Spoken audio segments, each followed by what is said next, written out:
గొర్రెల పథకము ఎన్ని గొర్రెలు ఇచ్చిండ్రో ఎన్ని గొర్రెలు ఉన్నాయో ఇవాళ మొత్తం లెక్కలు తేలినాయి. గొర్రెల మీద ఏసీ బోళ్ళు ఊరికి అట్లా మీద ఇట్లా తడిమి చూస్తే ఆల్రెడీ 700 కోట్లు గొర్రెల పేరు మీద దిగమింగినరని చెప్పి ఈరోజు రిపోర్ట్స్ వచ్చినాయి.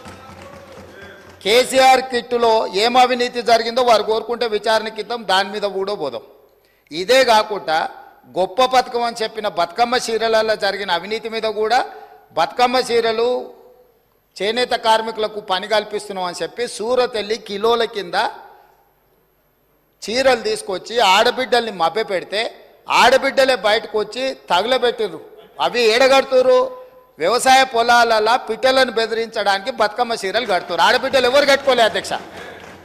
అంటే బతుకమ్మ ఒక సెంటిమెంట్ తెలంగాణ ఆడబిడ్డలకు, ఆ సెంటిమెంట్ను కూడా దోపిడీకే ఉపయోగించుకున్నారు. గొర్రెలు మా యాదవ్ సోదరులు అమాయకులు, మంచోళ్ళు, నమ్మితే ప్రాణం ఇచ్చేటోళ్ళు.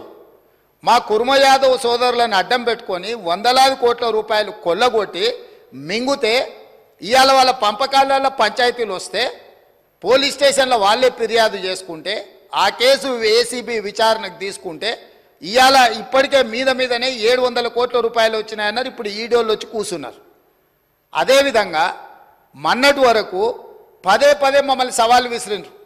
ఏమని? అసలు కాళేశ్వరం మీద మేము పెట్టిందే 80,000 కోట్లు, కాళేశ్వరం ప్రాజెక్టే 80,000 కోట్లు అయితే 1,00,000 కోట్ల రూపాయల అవినీతి ఎట్లా జరిగింది? రాహుల్ గాంధీ గారు లీడర్ కాదు రీడరు అని ఇట్లాంటి మాటలు వీళ్ళే మాట్లాడారు. ఇప్పుడేమంటుండు? ఇప్పటి వరకు మేము 94,000 కోట్ల రూపాయలు కాళేశ్వరం ఖర్చు పెట్టినామంటున్నాడు. నిన్నటికి నిన్న పోయి చూసిర్రు ఎట్లా కూలిందో, ఇంకేమైనా మిగిలిందా లేదా అని. ఇవాళ ఇన్ని తప్పిదాలు చేసి ఉన్నాయని నమ్మి రంగారెడ్డి జిల్లాలో తమ రంగారెడ్డి జిల్లా నుంచి రిప్రజెంట్ చేస్తున్నారు అధ్యక్ష. మా మల్రెడ్డి రంగారెడ్డి గారు ఎప్పుడు మొత్తుకుంటుంటారు, అన్నీ మా భూములు అమ్ముకున్నారు, కనీసం మాకు రోడ్లు కూడా వేయలేదు, మా డ్రైనేజ్కి కనీసం మురికి కాలువలు కట్టుకోనికి కూడా నిధులు ఇవ్వలేదు, మా కాలేజీలు కూడా కట్టుకోవడానికి నిధులు ఇవ్వలేదని మా మల్రెడ్డి రంగారెడ్డి గారు అంటుంటారు. ఎన్ని వేల కోట్ల రూపాయల భూములు అమ్మినరో ఇవాళ లెక్క తీద్దాం అధ్యక్ష. ఇవాళ అప్పుల లెక్క ఏదైతే చెప్తుండో అమ్ముకున్న లెక్కలు చెప్తలేడు. ఇవాళ మేము ఇది కట్టినాం, మేము అది కట్టినాం, ఈ కట్టడాలు చెప్తున్నాం, అమ్ముకున్న లెక్కలు కూడా తెలవాలి కదా అధ్యక్ష.